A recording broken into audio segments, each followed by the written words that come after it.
Okay. Melchi, talk to me. Ready. Standing by. Light it up.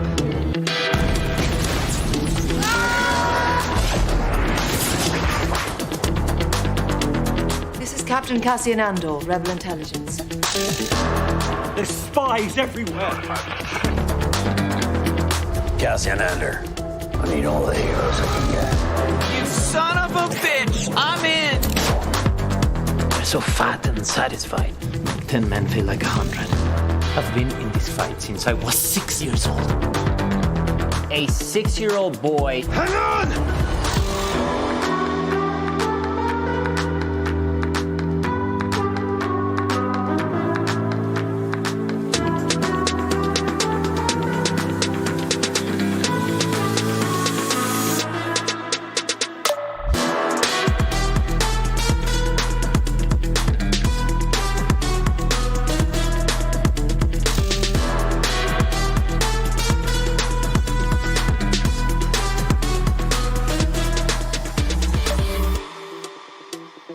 Hello and welcome to Andor and more.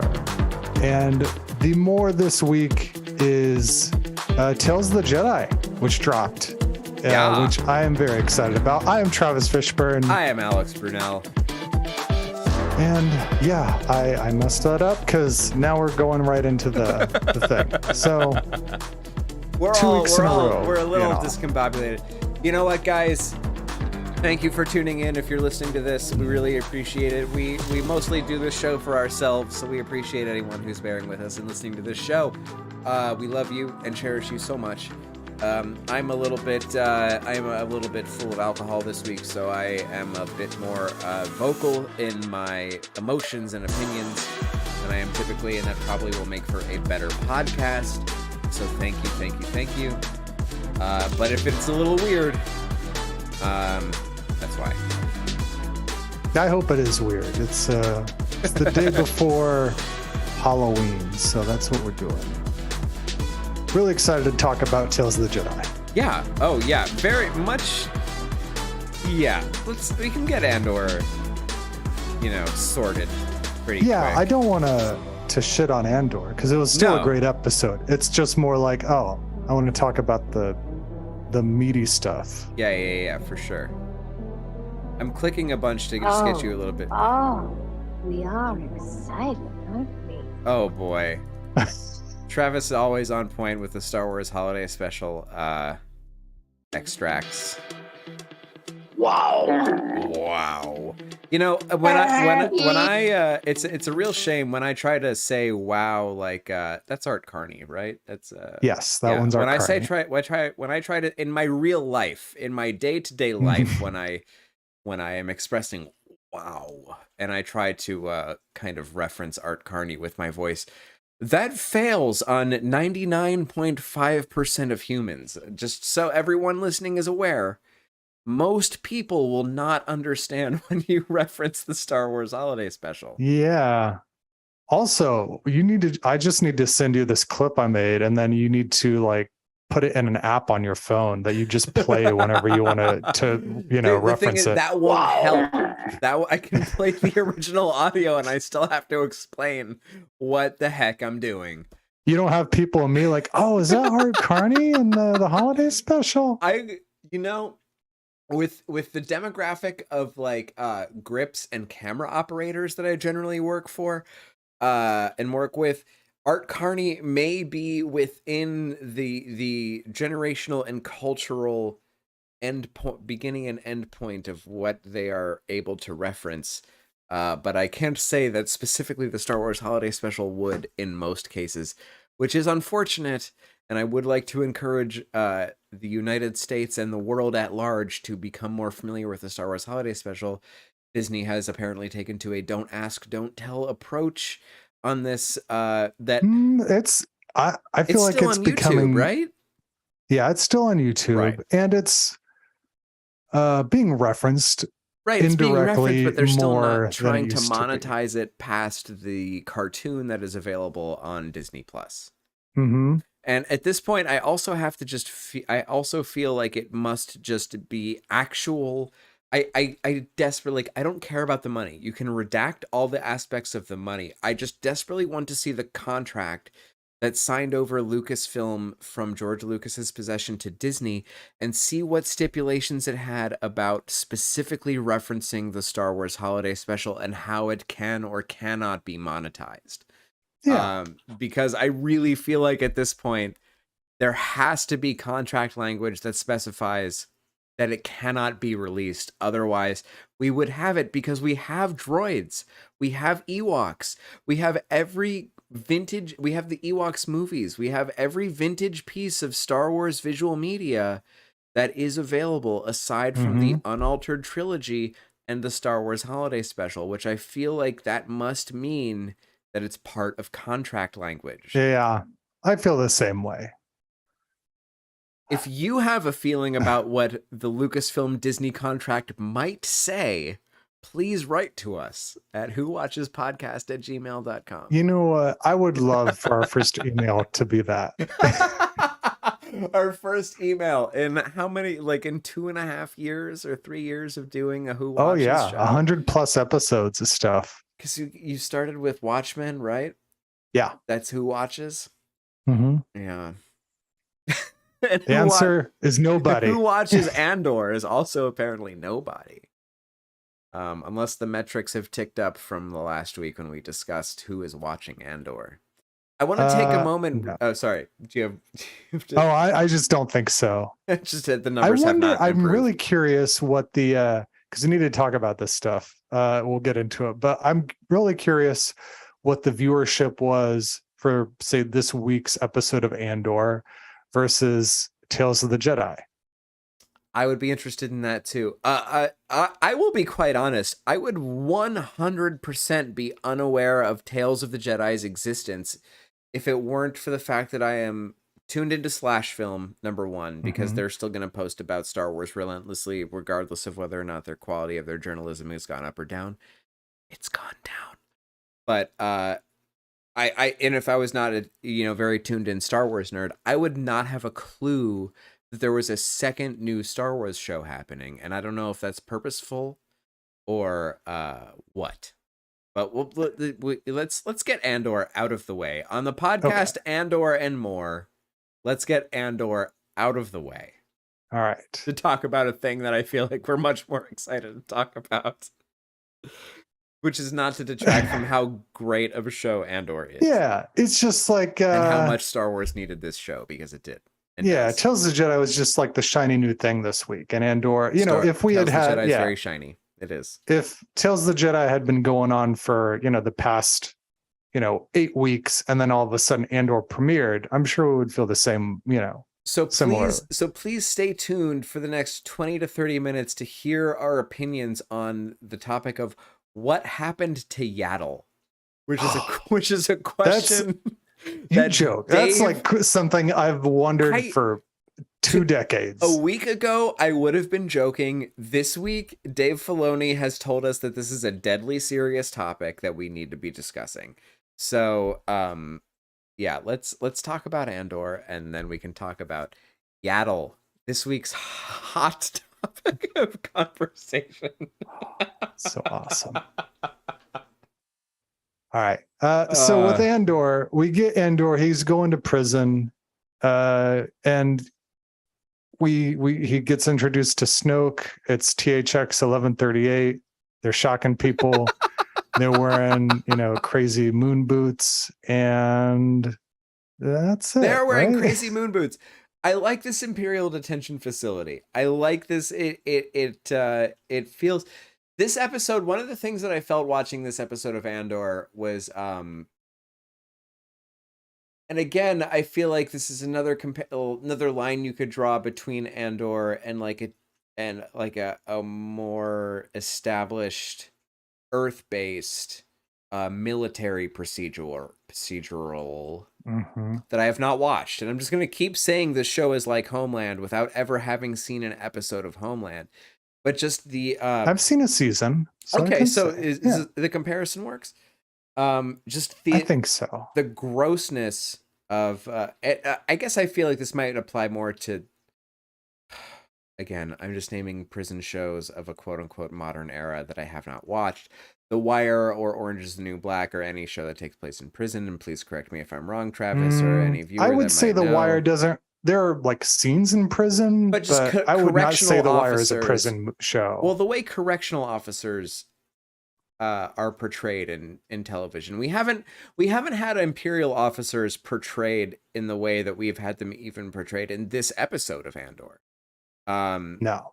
As the prison guards and as the day-to-day kind of people that are just kind of like very how I would imagine.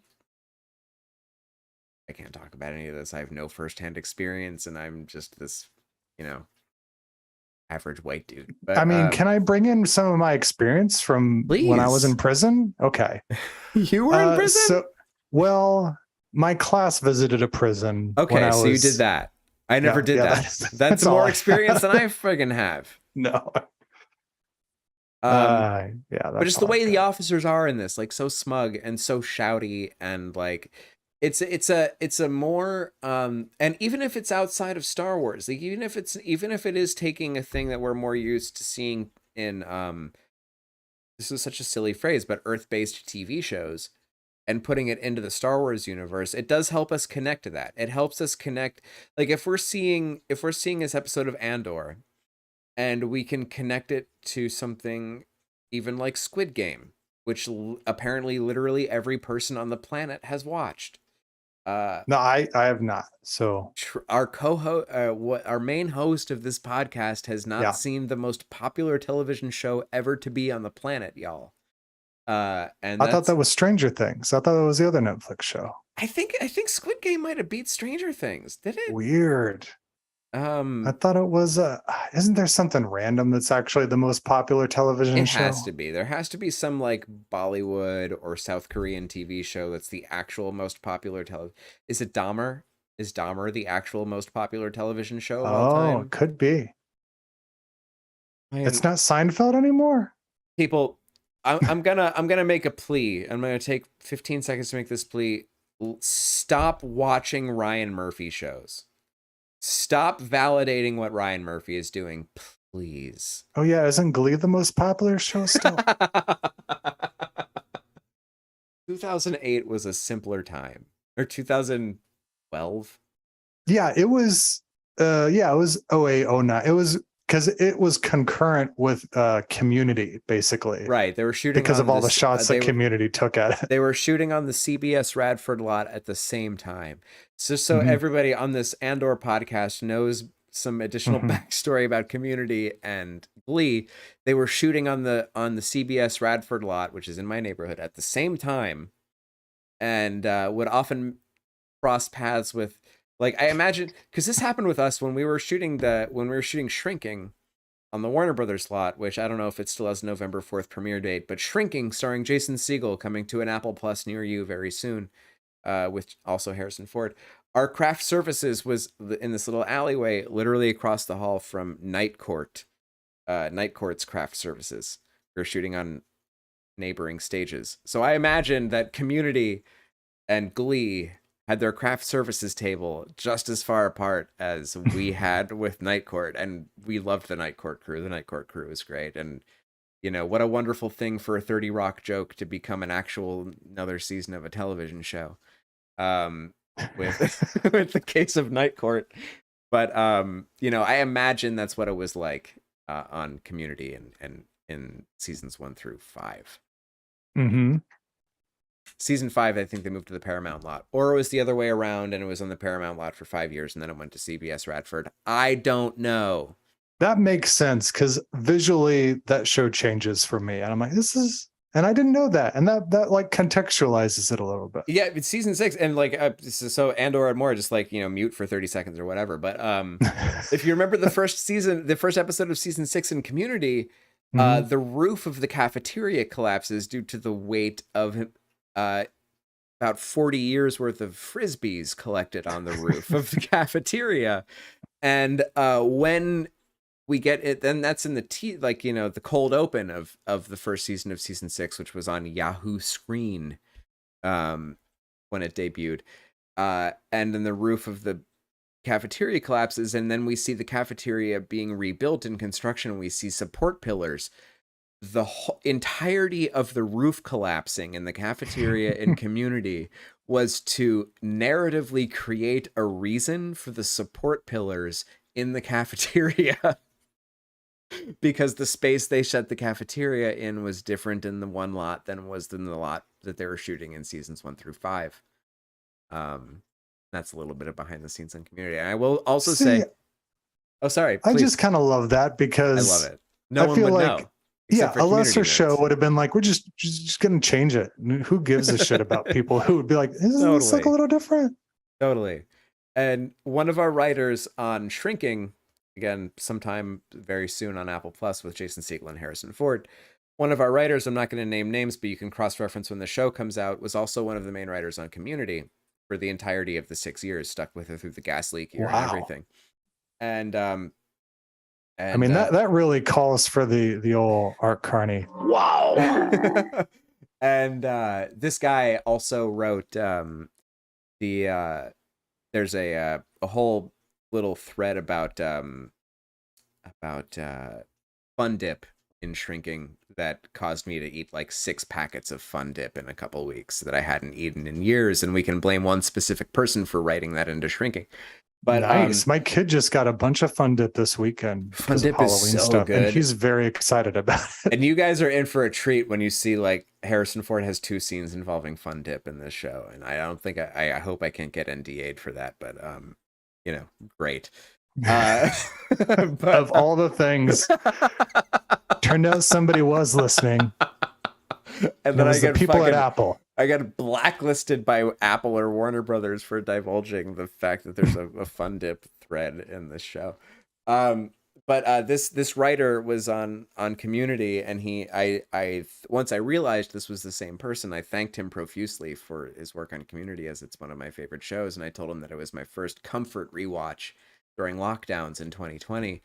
And he told me that Community was the hardest job that he'd ever done, and he often thought of not going back, and he was so stressed and unhappy during the making of it that at one point his wife asked him why he kept going back, and he told me it's because he thought it was a show that was worth doing, and he thought it was something worth writing and worth putting out in the world. So thank you to this person, and thank you to the people that he answered to, and we're going to get a Community movie, and that's in the era where we're getting sequels to literally everything we loved growing up with. I can't remember a single thing that I've grown up with that I didn't get some kind of a sequel or spiritual sequel to at this point in my life.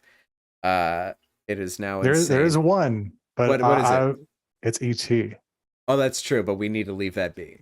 Exactly. I'm like, yeah. My other son was asking, he's like, did they ever make a sequel to E.T.? And I'm like, no. Thankfully. You can ride the ride at Universal, and that's the closest thing you get.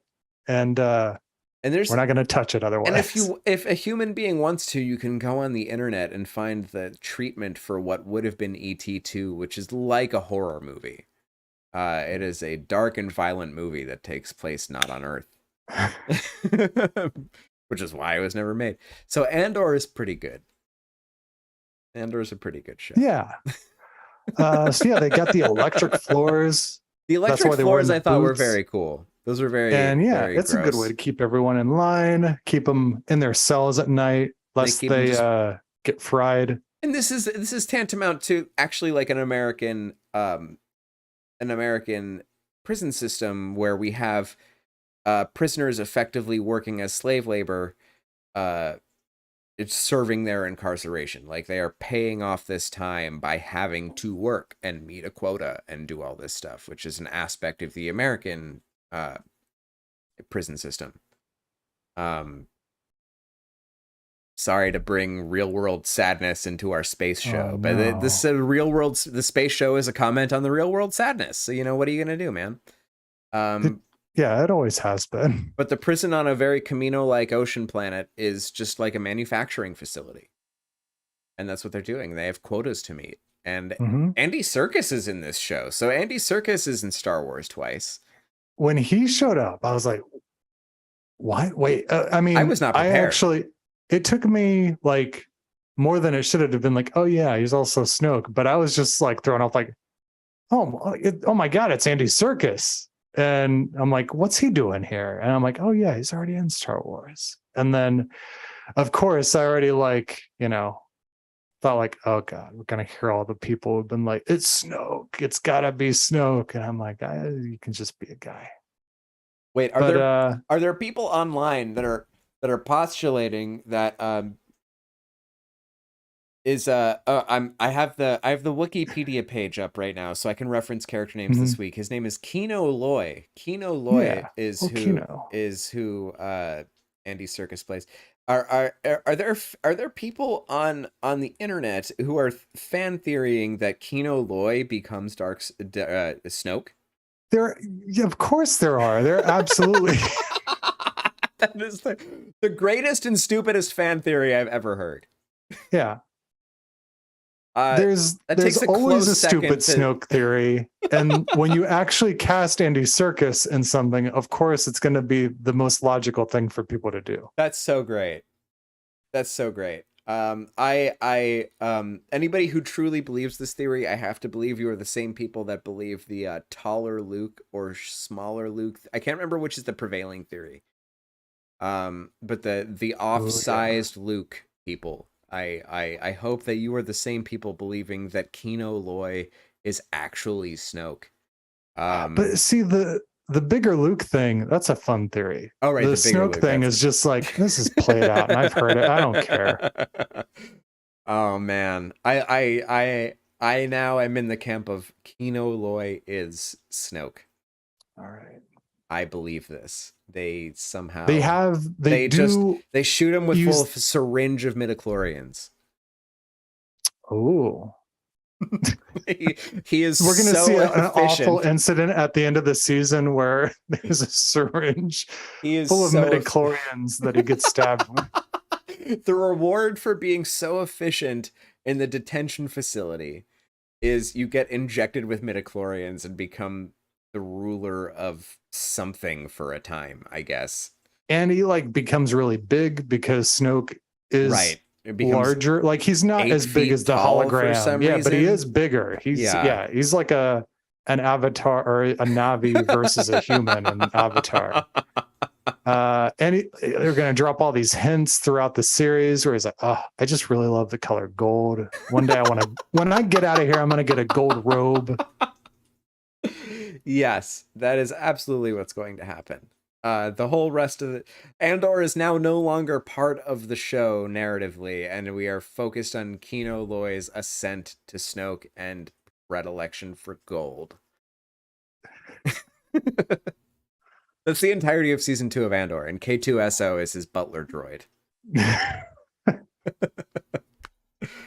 And what the other thing about the whole like barefoot versus getting shocked. So I just thought how awful and miserable I would be because I don't like being barefoot, and I especially don't like being barefoot on like hardwood or tile, and like that's all they're doing all day. I would prefer that actually to the carpet that lives in my apartment. Me and barefoot, I haven't been barefoot in 2 years because at some point there was a serious divergence, but again, who's our audience? And there was I don't know if anybody else remembers this, but there was a thing maybe a few months into the pandemic that people were calling COVID toes. And people were thinking it was a side effect of COVID, is that you would get this weird rash on your feet. No, what we figured out that actually is that nobody's floors were clean and people's feet were getting fucked up by getting messed up by being just barefoot and in lockdown in their house all the damn time, that like your feet were the skin was getting irritated. So I got this like nasty skin rash, and I thought I had COVID somehow when both my roommate and I were not leaving the house for like anything. You're like, we've got the COVID toes. And I'm like, I got like the skin is coming off my feet. So like something is going on. No, I just live in a carpeted house. And it is gross because moved in here in my 20s, and you can't ask a 20-something to take care of a carpet. And if you can, I am sorry you were raised in a house that was that way. Yeah, well, that's something these prisoners don't have to worry about because the floors are very clean. It seems like a very clean facility. Like on the plus side of like the horror of this facility, which will shock you to death. Like there's no bars on the Literally. cells, but if you step out of the cell, it will cook you inside of your skin by stepping on the floor. So like, And then you hear when the one guy does die and he's laying there, you hear one of the other guys say, "Oh, I'm gonna smell that all night." he's gonna smell it all night. Yeah. And they will, because he got cooked on the friggin' floor of where they live. But they got a toilet that comes out of the wall. By the way, the first time we've heard the word toilet in Star Wars. This is I just, should have said fresher. yeah. You know, but these are people that wrote Homeland, and not I feel like I've never wanted to watch Homeland, but now I want to watch Homeland just to justify how much I am referencing Homeland in our Star Wars podcast. Yeah, you need to watch Homeland, The Americans. Yeah. Oz now apparently. Orange is the New Black. Yeah. The Americans is a show that I've been meaning to watch for what, like 7 years? When did The Americans come out? Oh, 24? longer than that. It's got to be. Except It's no got to one be knew a that decade-old FX show. Was that FX? That's FX, right? Mm-hmm. Nobody knew FX was making good TV shows at the time. Like FX was making like Louie. Yeah, Louis, and they were just always making Always Sunny since the beginning of time. Right, since the beginning of time. Kudos to them. I'm good with movie release dates, but not TV shows. Me either, except for the TV shows that are my favorites. Yeah. But yeah, the facility, like the Imperial detention facility, like you can just get all you can eat and drink out of a tube in your cell. As far as prison goes, seems okay. Yeah. Seems but it doesn't okay. taste like anything. Right. You unlock flavor by being more productive. You get taste by being somewhat productive, and you get flavor by being the most productive in your room that you're assigned to. It's so weird. I don't know. It's not weird. That seems like very like, it's like Andor is like verging into Black Mirror territory, quite honestly, where it's just like, yes, I see the American future where we work for flavor. Mm-hmm. Or to just not be shocked. Just to not be electrocuted on your feet. Okay. See, a cool thing. I mean, they didn't go into this, but that guy who like fell and got cooked on the floor all night, they should have shown his like cell neighbors like cutting him up and eating him in the morning just so that they could have something that tasted like anything. So they could cook their friggin' ex-cellmate. Jesus. Just like they would have cooked the guy that was there before Andor or Keith Gergo. Keith. Yeah, that guy. Got there. Okay. Here's a timeout. Full disclosure for listeners. I was at a rum tasting this afternoon, which was delicious and very strong. So being in a 36-year-old of a weak bladder persuasion, Travis, please take over the podcast for the next approximately 90 seconds, and I'll be right back. Sweet. All right. So yeah, we can wrap up with the prison stuff, because basically Andor for 30 days he learns to live within the system and how to cope with it and to rally himself and his team to get the job done every day, which is what we're all doing really. And it's depressing and it's real life, and that's Andor and Star Wars. And so we also get some cool stuff with Luthen. Luthen goes and he visits our favorite Oscar-winning Star Wars actor, Forrest Whitaker, aka Saw Gerrera. We get Benthic Two Tubes. As soon as I saw Benthic Two Tubes, I knew exactly who we were going to see, and we saw. And it was cool to see Saw Gerrera prior to him growing out his hair more. Or no, his hair goes in an opposite direction. He's got more hair when he's younger. Yeah. And before he loses all of his limbs to what we can assume is Darth Vader, that story has not been officially told yet. But it was exciting to see Saw finally show up. Luthen tries to talk him into working with them and to buying some of his stuff, but he's got to work with somebody he doesn't want to work with because Saw does not like working with anybody, and the deal is off. Right. We learned that, Saw and Luthen are just like what we, kind of assume. They're two sides of the same coin. And that's what Luthen is saying, like, point. Yeah, like we're all the same coin. Can't we all like work together? And Saw's like, nah. Yeah, he even asks Saw like something to the effect of, "Can you just stop being mad at the people who agree with you?" Yeah. I really liked the depiction of Saw Gerrera in this episode as it relates to Star Wars at large, because there's a huge gap between is it Clone Wars or it's Clone Wars that Saw appears in, right? That's the first time we see Saw is in Clone Wars, yeah. So there's a huge gap between Saw Gerrera in Clone Wars and Saw Gerrera in Rogue One. And to the point that the characters don't physically or like they don't resemble each other at all. And Saw Gerrera of Rogue One could have been somebody completely new, and it would have been fine.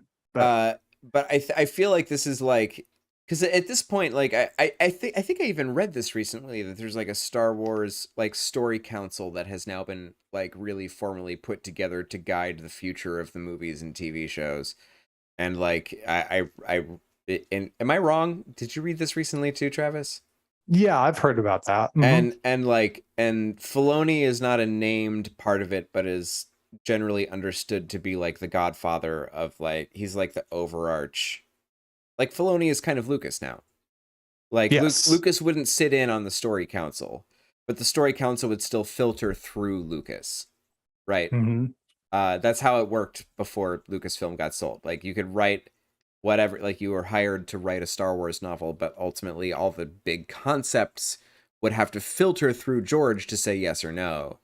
And I feel like that's probably where Filoni is at with this. And I feel like at the moment that Saw Gerrera comes up in Andor, even though Filoni is not involved, he would go like, well, like, let's do this, but also this. And we help to bridge the gap between these two things. And I think that, it's obviously like very much more toward the Rogue One Saw Gerrera, because he's played by the same actor who played him in Rogue One and has a very similar hairstyle, but he has less gray and his attitude is a little bit more like, it's a kind of a middle ground between the kind of, I would call Rogue One full crazy and this to be like, you can still have a conversation with the guy. Yeah. He's going to disagree with you about everything, but but like the conversation still makes sense. He's not going to chase you out and attach you to Borg Gullet. Exactly. Right. He won't just say Borg Gullet for like 4 to 7 minutes before he throws you in the brain reading monster alien. I really like that. I loved this scene. This scene is great. Yeah. This show is great. Please watch this show. If you're listening to our show, you're watching Andor. That's for sure. Other stuff with Andor we got going on this week is we got stuff going on Ferrix. We got Deidre. She gets to go there to start going through Andor's old contacts to try to, lock him down. And everyone's trying to find Andor. Everyone. Like his friends, his enemies are like, where's this guy at? And the Empire's like, well, we got him, but and did you talk about Cyril in that time that I was gone at all? Oh no, I have not. So like Cyril has even like Cyril's whole subplot in this episode, our favorite punchable face. His whole subplot in this episode is he has annoyed the Empire with his information requests to the point that help me out with a name. Deidre goes to interrogate him, basically, which is great. I mean, serendipitous, but like, in a TV show way, it like completely, totally works.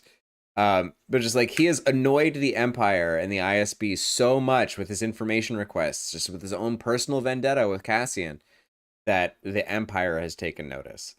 And also, this, there's not a huge button to put on this. Like, the scenes are great, and they're just like these actor scenes with like rich dialogue and wonderful performances. But that Cyril's plot in this episode basically winds up with him being told, "No one cares about what you have to say. We thank you for the information you brought. Please go away, or we will put you in prison." Mm-hmm. Yeah. Which is here's a little so doctor's great. excuse note for work. Exactly. Yeah. The there's a bootleg of the Danny Elfman show. It's the internet now. But yeah, just go away, please, Cyril. The Empire says.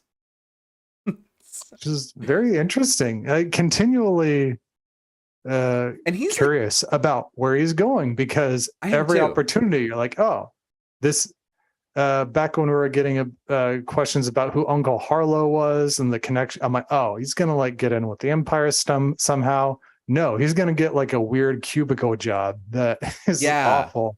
Yeah. And then Deidre shows up and you're like, oh, this is where like they're like, you're valuable. We want you to, but no. Right, no. It's shut down again.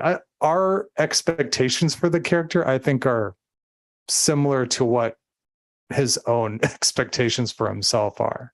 I agree. I mean, I'm interested because mostly, there's always different threads going on in TV shows like this, and they'll all come together in one way or another or whatever. But typically we have like just the protagonist side and the antagonist side. On the protagonist side, we have Andor, and on the antagonist side, we have the Empire. And to the fact that like the Empire, at the point where Cyril could have gotten in with them, they're just like, no, please go away. And we have him acting as a third force is really interesting. And I'm excited to see where that comes around to later on. And at this point, I'm interested to see if this is a character that they're intending to stick around for the entirety of the series rather than just this season. Because I could easily, earlier in the season, have assumed that this would be a character that's kind of an antagonist of the season, but left behind in season 2 as that kind of person becomes less relevant. But if he is not that way, if he doesn't ultimately align with the Empire, or he doesn't ultimately turn out to be the main antagonist, I'm very interested to see. I'm more interested with that idea to see where his character winds up than I would be otherwise. Mm-hmm. Yeah. Yeah. Really interesting. What else we got? So that's the Cyril stuff. The Mon Mothma stuff. Mon Mothma stuff. Catch us up there. I feel like wait. it's... Wait. Sorry. Pause on Mon Mothma. Did we finish Ferrix? Not really. Like Fiona Shaw is Bix. No, Bix is the lady. What's Fiona Shaw? Fiona Shaw's name is starts with an M.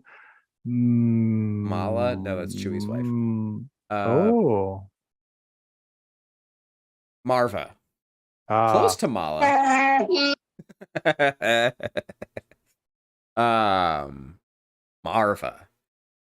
She's just being a friggin' trouble-causing rebel on Ferrix, which is fun. Mm-hmm. And Bix gets arrested, right? Yes. Bix gets arrested, and we don't see her after she gets arrested, if I remember.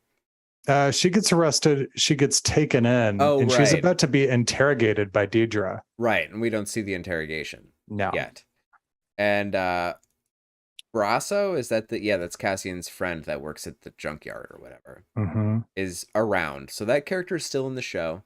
So stuff is still turning up on Ferrix because the ISB has, and Deidre specifically, has just decided we need to just, basically strip mine Ferrix of information. So like just like full Imperial lockdown on the planet, full just questioning all the inhabitants and blah blah blah.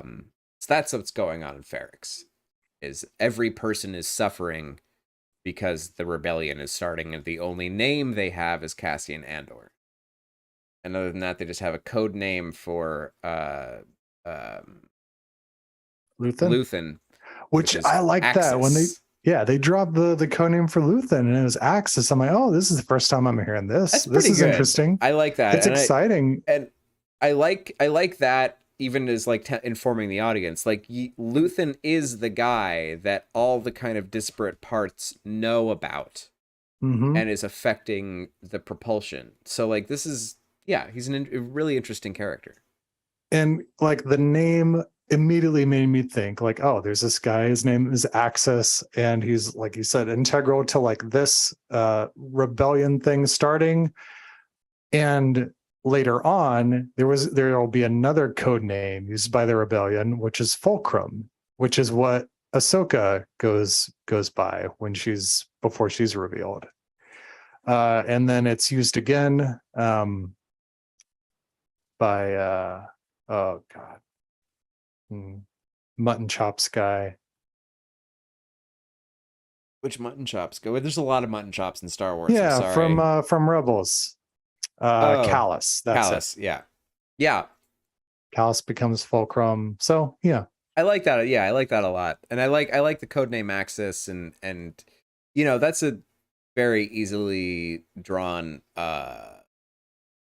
you know, the what's the in the United States, the thing that we probably most heard Axis in relation to is the axis of evil, if we remember the early 2000s in the wake of the 9/11 event and all the things, the attacks and blah blah blah, the axis of evil, and to use that language, to take that word that so many Americans know from that context and put it in Imperial hands and have that name assigned. Yeah, I like that.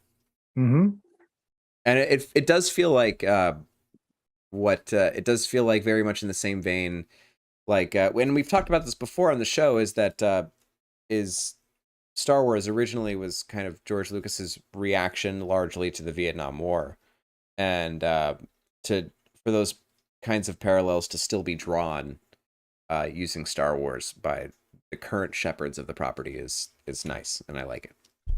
Yeah, I like that. And then we get Mon Mothma stuff, which is kind of a little less meaty this episode. Yeah, less meaty, more of the same. More parties, more talking to people, more trying to get money. I really can't think of where the Mothma stuff went in this episode, and I've seen it twice. Well, it's like there's another. Okay, so if we're gonna say one bad thing about the episode, there's just like another party that she's having for some reason. Yeah, she's always having parties. She's just having another party for votes, and her friend Mr. Man. Yeah, Mr. Man. What's this guy? Tay? Yeah, Tay. Yeah, Tay is there again. The daughter, they seem to be setting up the daughter, the Mothma's daughter, to suspect something. But really, I mean, like, a lot of fun stuff happened in this episode. Palpatine comes up again and all this stuff. But this does ultimately feel a bit like a filler episode in between, like building up to episode 9, which, you know, it going from the previous points in the season, we're kind of set up to believe is the action point. And would theoretically be Cassian's prison break. You would hope so. And a lot of time passes in this episode. Toward the end of the episode, we pass 30 days in the Imperial detention facility on Narkina 5. Thank you. The name of the title of the episode. I'm a bad Star Wars nerd. So yeah, that you know, and when the show does change its, and every 3 episodes it changes locales too, like you know, we doing different things. So I'll be very interested for episode 9 of the show. But it does feel like very much it feels a little less propulsive than I would say maybe episode 2 was similarly not fillery, but just like kind of wandering toward the next thing rather than being propelled to it. Whereas I think episode 5... I would say episode 5, I think it's kind of a similar thing. Yeah, it's a lot of hanging out in the camp, right? And just like waiting to do the thing, but we kind of know what the thing is going to be. And like I'm for like because the same things are still happening. We're still getting fantastic performances from all of our players, even though Cassian has like 4 lines this entire episode. Yeah, he or doesn't speak a something. lot. He mostly just looks worried. What can the you entire say? Episode. Like I'm in prison. This sucks. Right. But the dialogue everywhere else is, and even in there, that like Cassian doesn't have to have the dialogue. Like Andy Serkis, and I have a lot of opinions about Andy Serkis that I feel like have come up on this podcast before. I can't remember, but I feel like no, but we don't have to go into. We don't have to go into it. It boils down to I don't think that Andy Serkis gives enough credit to the digital artists behind his most well-known performances. That really are the key to how good those digital performances of his are. But as just an actor, like me looking at human being Andy Serkis in front of a camera, this might be my favorite Andy Serkis performance was in this episode. I really liked him in this episode, and I thought he was fantastic as this character. In a way that like I couldn't see past his Andy Serkisness in his human character in King Kong and as his arms dealer Wakandan thief character in the MCU. I really liked him in this role. So yeah, but I liked this episode of Andor. I'm more excited for episode 9 of Andor. That is my conclusion. As am I. Do we have anything else about this episode, or should we shift into Tales of the Jedi? Yeah, no, we can go ahead and shift into the Tales of the Jedi now. This is something that was just kind of a surprise as far as content that was going to come out. Right, as far as how hard hitting the content is. Yeah. Like as much as we've been crazy. desperate for stuff that doesn't have to do with the Skywalkers and all the stories that we know. And we have been desperate for that, and we're getting that with Andor. But then for the Andor time to be supplemented with like, but did you know about these events that we're so familiar with? It's really weird. Really more welcome than I thought it would be. Yeah, so Tales of the Jedi is a series of 6 shorts that, were produced and thrown out in a very similar animation style to the Clone Wars, and kind of follows a lot of the similar, timed events that we would see in Clone Wars, specifically following Ahsoka and Count Dooku. But definitely events preceding and following Clone Wars the entire, even in 6 episodes where all the episodes run less than 90 minutes total. That's the span of time we're talking about. Yeah. With the exception of episode 5, which is like almost like a deleted scene from somewhere in the middle of the Clone Wars. Right. Yeah. Totally is. It's a short episode of Clone Wars. It didn't have like a overarching story. It didn't have a B plot. It was like just the A plot of an episode of Clone Wars, basically. Yeah. Which is kind of what all these are, to an extent. And we can knock the first one out. I've watched all these twice, except for the first one with Baby Ahsoka, because I'm like, all right. It's a good episode, but yeah, I get that. Yeah, it's a pretty straightforward episode. Before we get, I want to go through this episode by episode because we can talk about them all pretty quickly. But I do just want to point out, at this point, Star Wars is building a great habit of pulling on the best stuff from the old extended universe. And big part of the old extended universe, not in the novels, but in the comic books, was the Tales of the Jedi comic book series, which for a long, long time, I'm pretty sure until Disney purchased and then decanonized the EU, the Tales of the Jedi comic books were the earliest thing that took place in Star Wars. They were the earliest part of the timeline, taking place, I think, thousands of years before, thousands of BBY, whatever it was. And those were some of the comic books I really liked, really loved as a kid. The Tales of the Jedi and Freed on Nad Uprising miniseries that followed it. There were some other ancillary miniseries that I never read when I was young, and so don't have the same hold on me.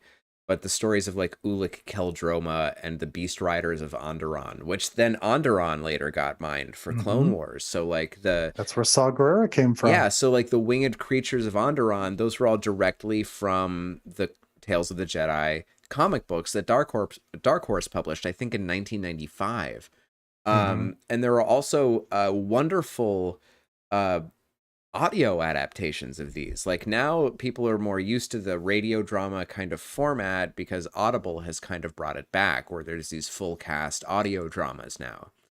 And there's like, you know, there's all these adaptations of comic books. There's Batman ones, there's a Wolverine one, there's a Sandman one, and you know, there are all these beautiful casts, and there are these, basically they're just radio dramas. Radio dramas used to be a thing. There's the Star Wars radio dramas, which are wonderful extended early pieces of Star Wars content, where Star Wars the movie is a 2-hour long movie, the first movie, and the radio series is 13 half-hour episodes that tells the same story.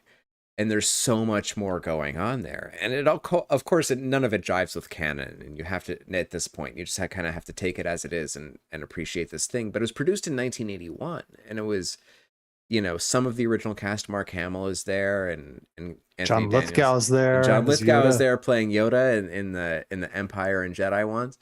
Do you know who directed the Star Wars radio dramas? Please remind me. It is Shakespeare in Love director John Madden. I actually did not know that. I did not know that guy directed Shakespeare in Love. That is friggin' wild. But there's these Tales of the Jedi audio adaptations, and also there's a few other ones, including We Don't Do Weddings, The Band's Tale by Kathy Tyers from the Star Wars Tales of the Cantina, which is about Feagr Dan at model nodes. There's these great, that and Tales of the Jedi, there's these full cast with like John Williams music, you know, just adapted from the movie scores.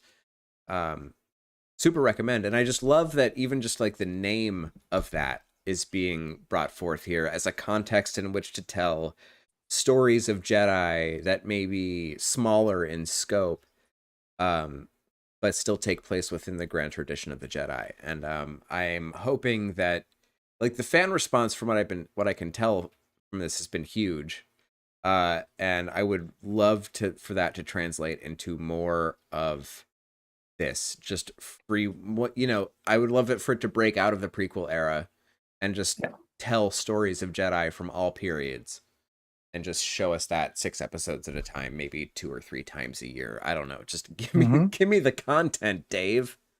Just write the stories, man. Do it. You're not doing too much already, are you? Yeah, he's just floating. And you're not trying to sustain the narrative of a franchise that takes place over thousands of years, are you? So, Travis, talk to us about episode 1 of Tales of the Jedi. Yeah, where Ahsoka's a baby. Yeah, the first episode of Tales of the Jedi. Let's see, what's it called here? Life and Death. Life and Death, where we see baby Ahsoka and just a whole village full of Tagrutans. And, we get to meet her mother, her father, this old village shaman. She gets kidnapped by a bear thing and brought back. And that's kind of it.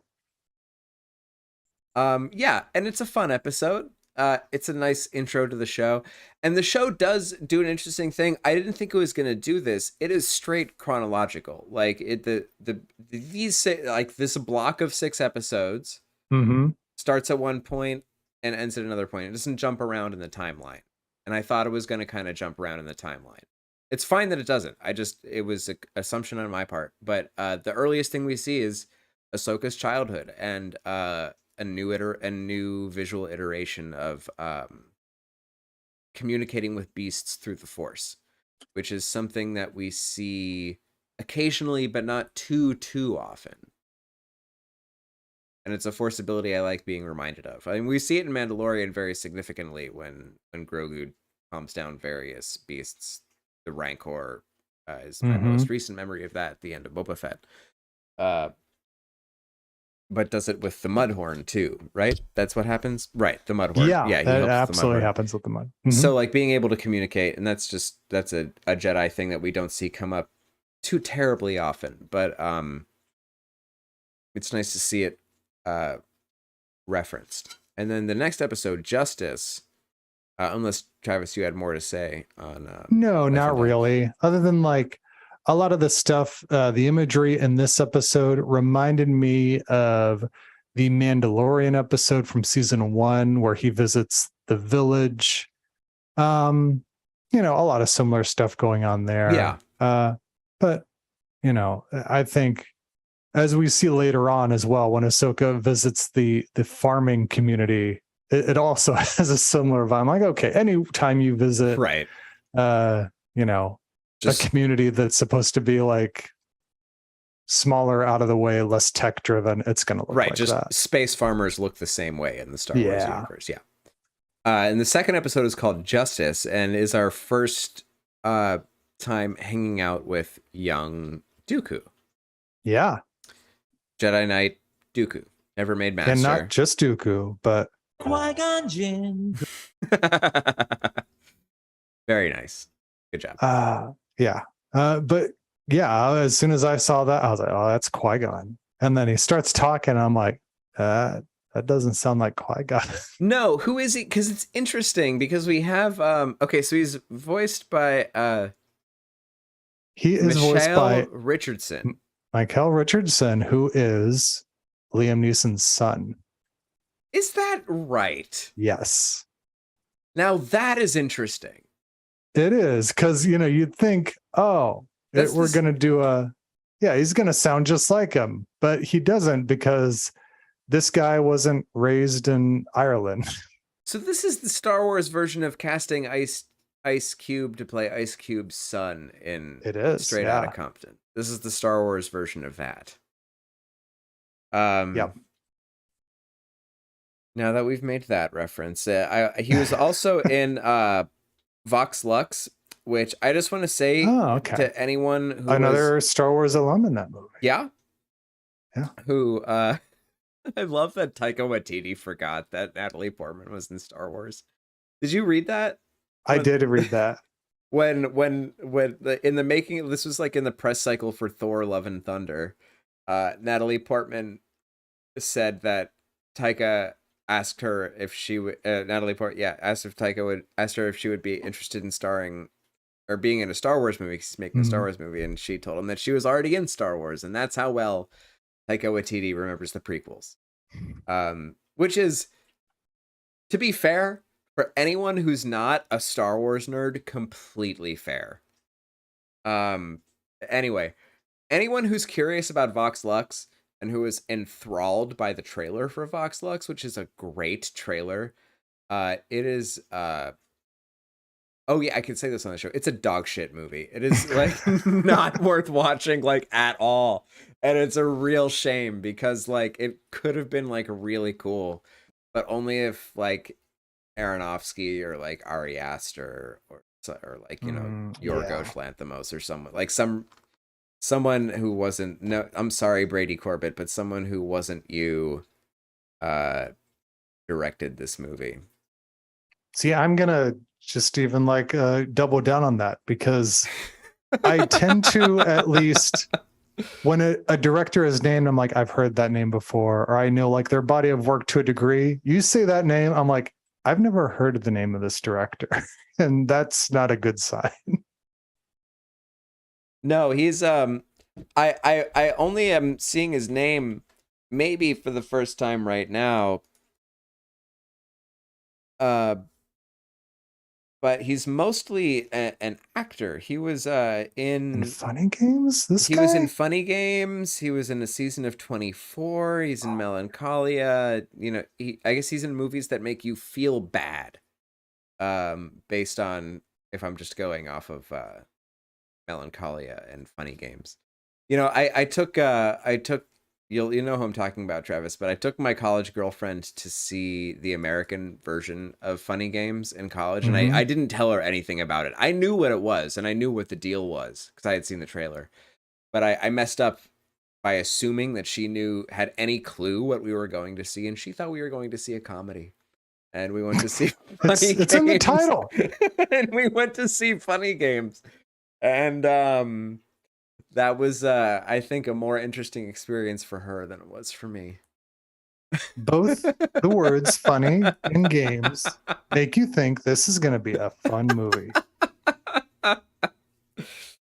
Oh, man. But the two positives make a negative in this instance. For me, Michael Hanke is like what I wish Lars von Trier was, because I think von Trier is a very interesting filmmaker, but who only is interested in sadism. He's really only interested in as much damage as he can inflict on his audience in a psychological way. Whereas I think Hanke is just enough lighter that he hits the sweet spot while still like really making a downer of an interesting, beautiful movie.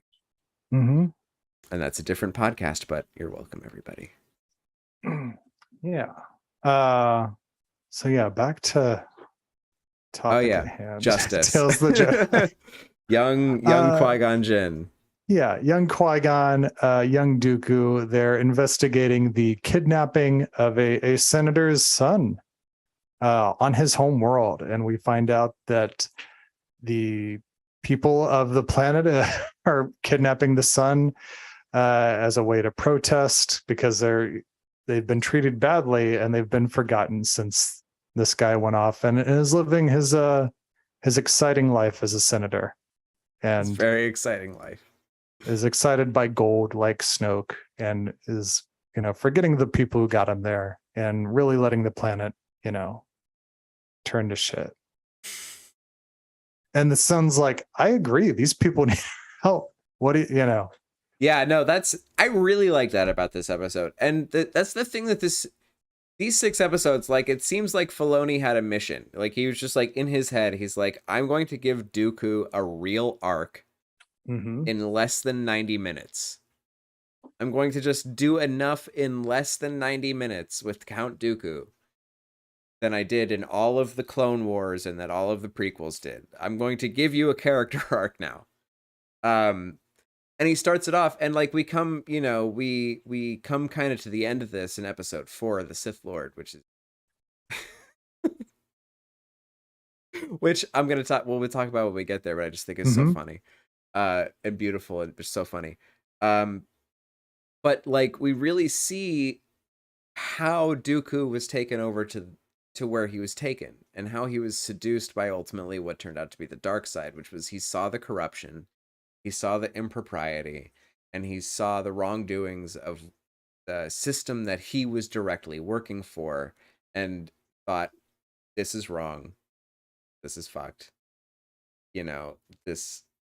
I see through the veil that you're trying to put in front of my eyes, which is also interesting territory, because that is the perspective of so many head in the sand kind of reality denying people that are very loud currently. So it's an interesting comparison to draw there. But yeah, just this illustration of Dooku is not willing to let injustice go by, and that is the person that we eventually get led to, that we see in the prequels, who is actively working for a totalitarian takeover of the universe.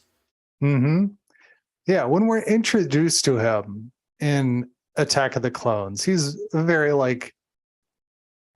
I want to say one note, because we were introduced to him through his reputation, through his history. Like, hey, this guy used to be a Jedi. He fell out. This is going on, but I would say there's nothing, I don't want to say that either, but there's very little to grasp onto as far as the complexities behind the character, other than he's a bad guy now. Yeah. But yeah, this really paints a fall, these 3 episodes he has, paints a fall to the dark side, which you buy and sympathize with way more than the Anakin Skywalker. Totally. 100%. You're watching, you're like, yeah, I'm with Dooku here. And you know what? That's a very good point, because I'm thinking of it in the totality of these 6 episodes, but Dooku is only in 3. He's in these middle 3, and that's like maybe 40 minutes of content and storytelling.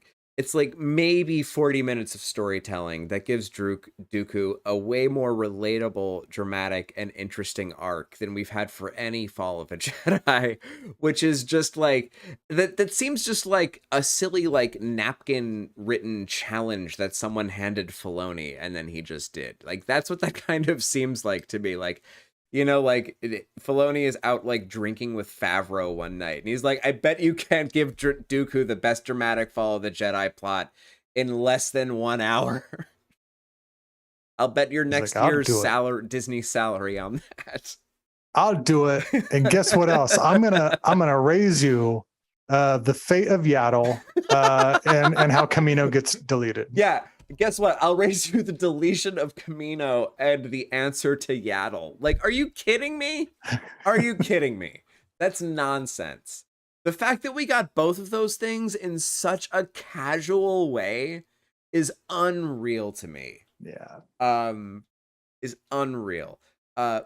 Please, again, dear listeners, and, you know, Travis, you have kids. There's a lot going on. You're not going to edit this. So, dear listeners, please excuse me while I go pee again and Travis explains what's going on. Sweet. Yeah, I'll finish up this episode of Tales of the Jedi. I think I really like the way that the characters looked. I think that Dooku specifically, he looked a lot like Adam Driver. He looked like Kylo Ren to me, which was interesting. But yeah, we can move on from Justice and we can go to the next episode, which is Choices. And Choices is about Count Dooku and Mace Windu working together, and they are off to another planet to look into, well, actually, they're not even going there to look into something. Dooku's the one who takes it upon himself to be like, hey, this doesn't all add up. And Mace is like, no, we're going to just retrieve the body of this Jedi who died. And that's all we were asked to do. That's all we're going to do. Why are you looking into this, Dooku? And so they get there and they discover that this Jedi who died was not just randomly killed by attackers with a senator like they thought. The senator's guards decided to attack and they wanted some change in their own system, similar to the previous planet that we went to with Dooku and Qui-Gon.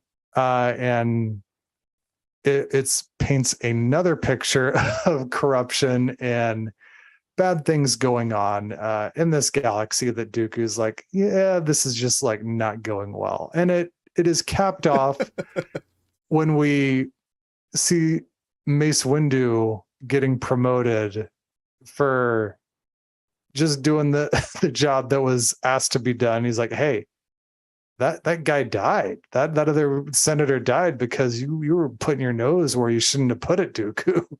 But Dooku's like, yeah, but we found out like why the other Jedi died. Like, we corrected a problem and yeah. I think this episode is called Choices. Mm-hmm. And it just like further paints Mace Windu as this guy who's like, we're following rules. That's all we're doing.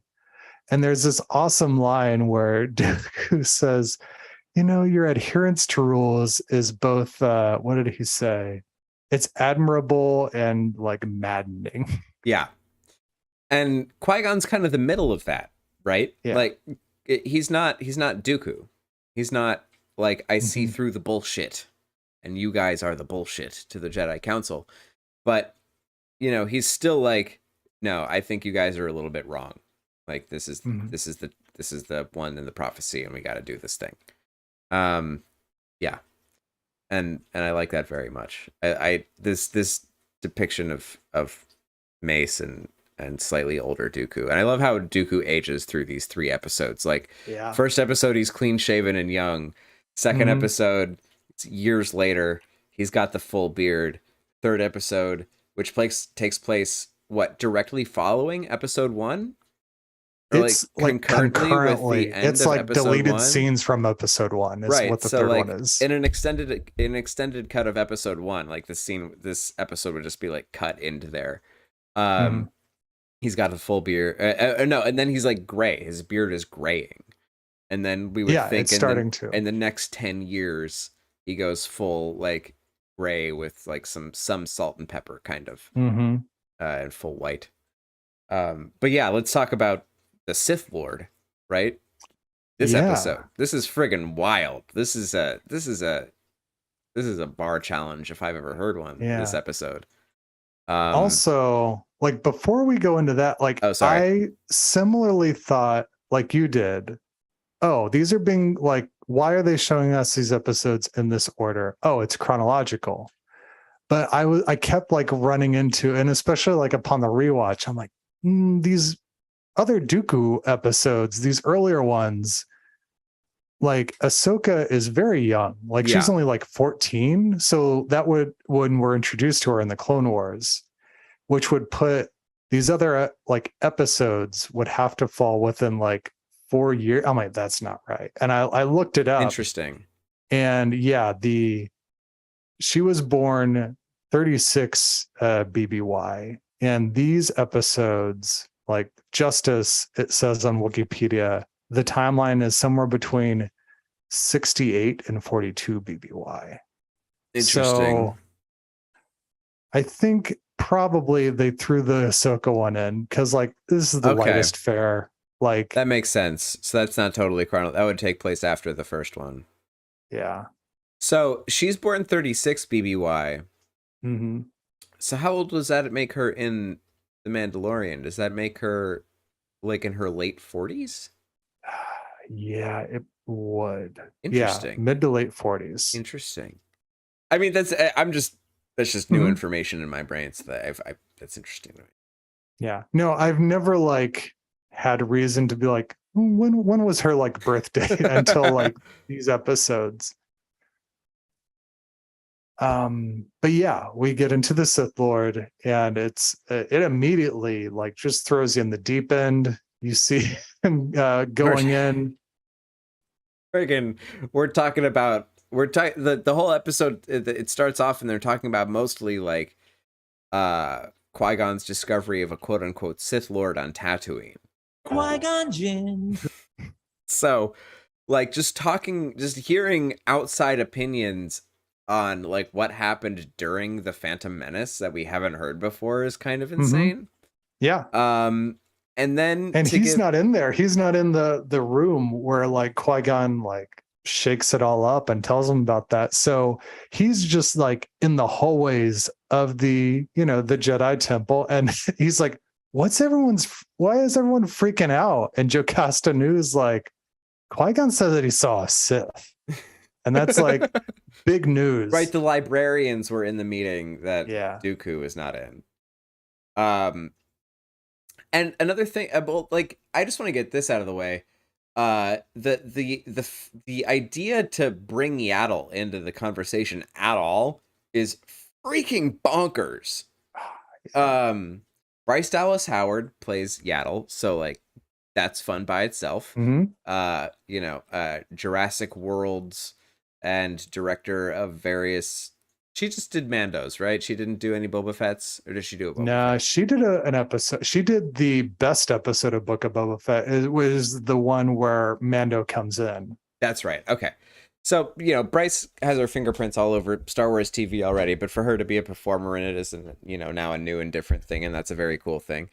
But confirms that Yoda's just weird in the way that he talks. It's not a species thing. Yeah. Yoda it has could be some a regional other story. thing. It could be, but Yoda's got some different story than Yaddle. Yoda has some brain trauma that happened. And just having this episode being an answer to what happened to Yaddle, but also somehow at the same time being forward propulsion on Dooku's character. And filling in some gaps. And it's not like filling in details that we didn't know. I do feel like it's filling in gaps of what we knew about the lead up to the real war and the Clone War and all this stuff. Just putting Yaddle at the center of that. And then ultimately having Dooku kill her is so much to do in like the 15 minutes that this does it in.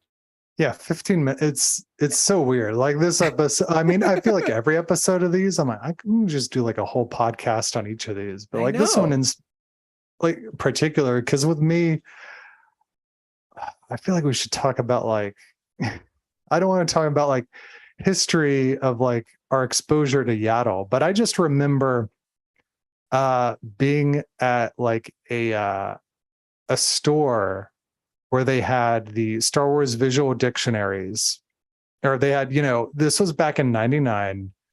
They were like, there was a stack of Star Wars books at a store, and it was for the episode 1 visual guide. I love those visual dictionaries, like looking through and seeing details of stuff.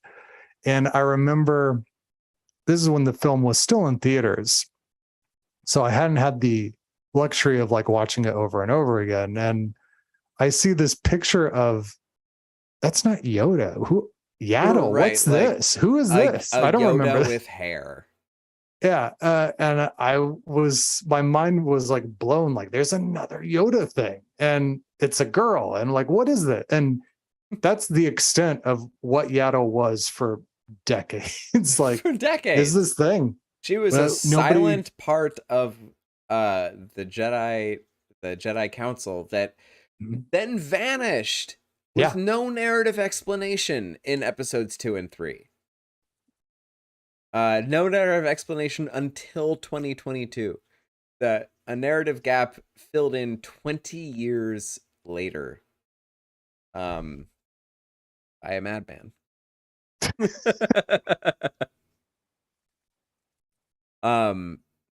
Yeah, and like it made sense at the time. Like I remember thinking, how old was I in 2001? 14 years old. I remember thinking at that time, like, yes, this makes sense. George Lucas is telling more Star Wars stories. He's going to give us more information about Yoda's whole thing.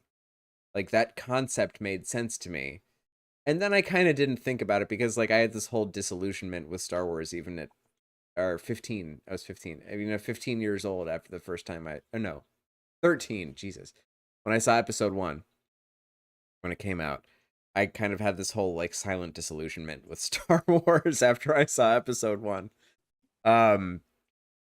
But just, I remember thinking like, oh, now we're going to know more. Now there will be more of the thing, and that we haven't gotten until we've gotten Mandalorian and now this. But obviously like that stirred a very similar thing in Filoni to want to explore that kind of that species more deeply. Wow, this episode. We have Sidious in this episode. And I do want to point out too that in choices we have Liam Neeson playing Qui-Gon Jinn, and in The Sith Lord we do have Ian McDiarmid playing Palpatine. So like the voice cast is excellent in these. And we have who's our friend that plays Anakin? I'm blanking on his name right now. Matt Lanter coming back as Anakin in the next episode, and we have, of course, Steve Bradley Baker playing James Arnold Taylor as Obi-Wan. Like all so great. And of course, Clancy Brown voices the Inquisitor in the final episode, which is also great. And of course, Ashley Eckstein back as Ahsoka in the Ahsoka times. So yeah, Sith Lord does a lot. Is really the moment when Dooku fully turns from thinking he's a Jedi to knowing that he's not. Yeah, he has to make he has to do the killing of Han Solo that Ben had to do. Yeah, in Force Awakens. It is the prequel event of Ben Solo killing his father. It is that. It is Dooku killing his association with the Jedi Order, which is what he's dedicated his life to up until this point. So, it's a lot. Yeah, and it's just like every scene is so dense because we also get there's a scene because it's happening concurrently with the Phantom Menace. So Mm-hmm. we get, he gets to meet, or he gets to talk to Qui-Gon briefly in the hallway because he's walking with Yaddle. And like he talks about like, oh yeah, I can't wait to meet Obi-Wan one day. I hear so much about him. Yeah. And I'm like, what? Like, Dooku like literally doesn't meet Obi-Wan until episode 2. That's weird. Yeah. Like, Yeah, like I was thinking that too during this. I'm like, you don't just like walk by each other in the hallways? yeah, Like there isn't like there's a finite number of like Jedi, right? And like like, and Dooku, you seem like a pretty like inner circle, like you're a Jedi Knight, not a Jedi Master, not on the Council, and blah blah blah. But you seem like kind of inner circle.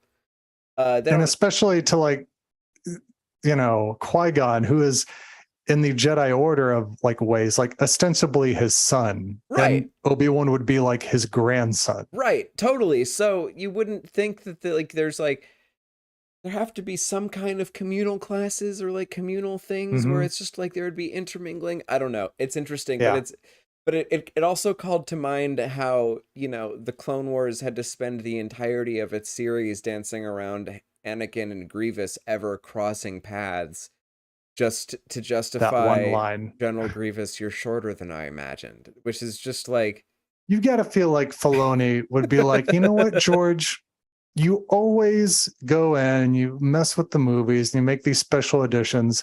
Can we make a special edition of Revenge of the Sith where you cut out that line and then we can just forget about it? And then we could just like have Anakin fight Grievous a bunch of times.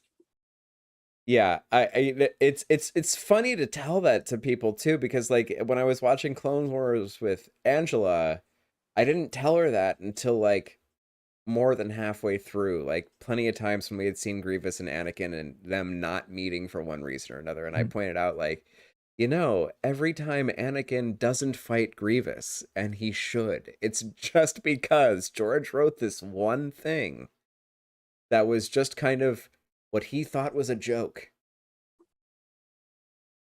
Oh, George, I love you, man. I love George Lucas, but a humorist, I don't think you are. Sorry, buddy. I mean, Spielberg's 1941 is not good. Spielberg is not blame Robert funny. Zemeckis for that. Yeah, I mean, there's just some people who are better at things that aren't comedy, and you too are among those humans. That's okay. You have your amazing strengths. Moving on. Do you have more to say about the Sith Lord? Oh yeah, because then after that we get Dooku. He's looking at this tree, like in the center of the Jedi Temple. Because like when we find out, like this is the time that we've learned that Qui-Gon is one with the Force. Met up with Darth Maul and now he's toast. Right, because at the very open of the episode was just after Qui-Gon told the council that there was a Sith Lord, and then there's the opening title, which lasts a moment or two, and then we have post Qui-Gon's death, and the funeral on Naboo is about to happen. Yeah. So that's about to go down, and I think it's really interesting. He's looking at this tree and talking about how Qui-Gon used to really like love and was fascinated by this tree because it was so like the life was like so foreign to him, being like surrounded by city like his whole life. Right. Did that not also, did we know previously that Qui-Gon was born on Coruscant? I don't think so. Because that was baffling information to me. The idea that he was born on Coruscant and never knew really anything except like manufactured reality. Yeah. Mind-boggling. That is a youth coming of age novel if I've ever heard about one. Right there. Just reminds me, like I spent a summer in like New York City once doing an internship, and I would really look forward to the weekends and going and visiting Central Park just to like see stuff that wasn't like concrete. Yeah, you kind of need it. Yeah, kind of really need it. So that was Qui-Gon's, and also the tree it's interesting because it's the tree that Yoda in the series of episodes at the end of season 6 that Yoda like gets to briefly talk to the ghost of Qui-Gon in, and he learns to commune with the netherworld of the Force. They end with Yoda meditating by that tree. And I'm like, oh, it's like more like connections between Qui-Gon and that tree. Yeah, that's really interesting. I hadn't realized that. So yeah, and then we get that, and we get the whole Yaddle battle. That's what they should have called the episode, Yaddle battle. Are we gonna get the Star Wars Black Series figure of Yaddle now? I mean, we should. That's what that's called, right? The Black Series. Yes. Okay. Has there been? I'm trying to see. Is there There's a no Yaddle? Black Series of Yaddle. There's no collectible. No, of not Yaddle. a Black Series, but I'm trying to see if there's a Yaddle action figure. Oh, I think there's a Kenner. I think there's a Kenner Redback, like Phantom Menace era Yaddle. Yeah. Let's see. Probably if you just Kenner Yaddle. Oh, these look like custom figures. Maybe this didn't exist. Yeah, the only Yaddles I'm seeing are there's a Jedi High Council, like a 3-pack. Oh yes, from like I see. 03. I see this. And then there's one from the Legacy collection with her and Even Peel. Interesting. I see the the theme of this pack is short aliens with big ears. I see that pack. Yeah, it's in scale with the Kenner toys though. It's in that 3 3/4 inch scale. So she would seat nicely. This toy that exists, she would seat nicely amongst your 1990s, your late 90s Yoda action figures. There's an Even Peel toy. That's so funny. So I guess this, this episode of Tales of the Jedi also confirms that Yaddle is probably not Grogu's mother. Well, does it though? I guess that's why I'm like, the age is like, okay. Yeah, he's 50 in Mandalorian, so I can imagine like if Yoda's 900 and he's got wispy white hair and she's got this hair and Grogu is 50, I could peg her for like 350 or 400 years old. Yeah, I think that's actually around where she's supposed to be here. So let's look up Yaddle's birth. Yeah, what BBY? 509 BBY is when Yaddle was born. 509 BBY. Okay, so it's not too far off. She's like 500 here, or a little less, like 490. 490. Yeah, around then. So yeah, so that works. She could have mothered Grogu. Oh, that's an interesting idea. That's another fan theory I hadn't considered. Although that's like obvious, right? That's like super obvious. Yeah. Do you think that Grogu is the love child of Yoda and Yaddle? Yeah, is that a fan theory that like Yoda just had this like one super horny weekend and then like there's Grogu? Yeah, I think let's canonize it, right? Or let's let's throw the theory out. We can't canonize. Because I just want to say, like, for all we know about Yoda and his devotion to the Force and the Jedi Order, and for all of his folly and everything, for him to be so out of control horny that he fathered a child is my favorite. Oh, we are excited, aren't Okay. we? I want anyone who's listening to know that Travis suffered a hard drive failure this past week and lost all of his extant Star Wars audio clips, including all of these from the Star Wars Holiday Special. So any Holiday Special audio you're hearing, and am I wrong? You have done this just today to get that audio back? No, these ones I've had. Okay. These ones made the transfer because these are from got it. longer ago than like a year. Got it. Okay. Well, anyway, the point is Travis is still working hard to make sure that Diane Carroll making sexual moans from the Star Wars holiday special is still an ever-present part of our podcast. That's the important thing.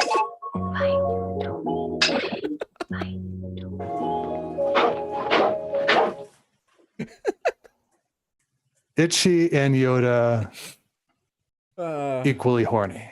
The horniest characters in Star Wars at this point, Yoda, Itchy, and Bix are the horniest characters in Star Wars, because Bix is so horny that she just like is, you know, overlooks like, I don't want to really hang out with this guy right now to go get some.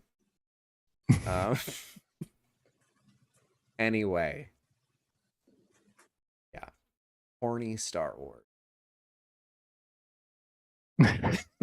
I'm like, whoa, who's horny? I'm like, well, Luke made out with his sister. Are they like that horny? Well, you know, we can, if we're going to keep talking about horny Star Wars, I'll go back into the first time I was on the internet, I think, was in 1998, maybe late 97. Oh yes, because maybe it was even 96, because I was excited about the special editions coming out. And I was looking forward to seeing the Biggs deleted scenes for the first time. And I want to point out, it's because I remember this because I had a GeoCities Star Wars website. I had a Star Wars fan site on GeoCities when I was 10 or 11 years old. And my only access to the internet was at the local library.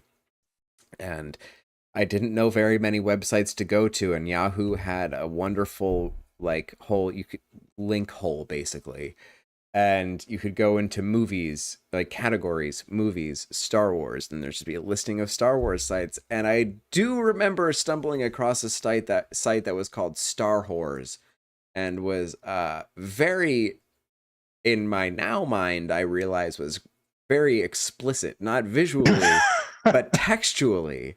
Had a lot of erotic Star Wars fan fiction that I completely went over my head. I did not understand what was going on at all. But the Wild West of the internet in 1996, you could just as easily go to a Chewbacca fan site that just had pictures of Chewbacca, and that was the beginning and end of it, as you could at the local public library, as you could go to Star Whores, the internet's central location for erotic Star Wars fanfic. And that was an experience that young Alex Brunel had at the local library in Pittsburgh, Pennsylvania. Wow. That is where WoW comes in, yes.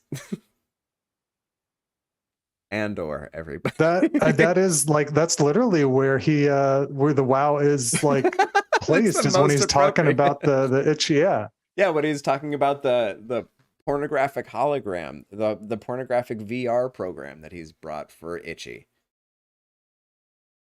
Oh man, I've heard that's what Zuckerberg is trying to do with the metaverse. Has he signed Diane Carroll's likeness rights? Because that's obviously the thing that has tanked Meta in $70 million of valuation or whatever, or billion or like whatever. I'm so glad I don't own Meta stock.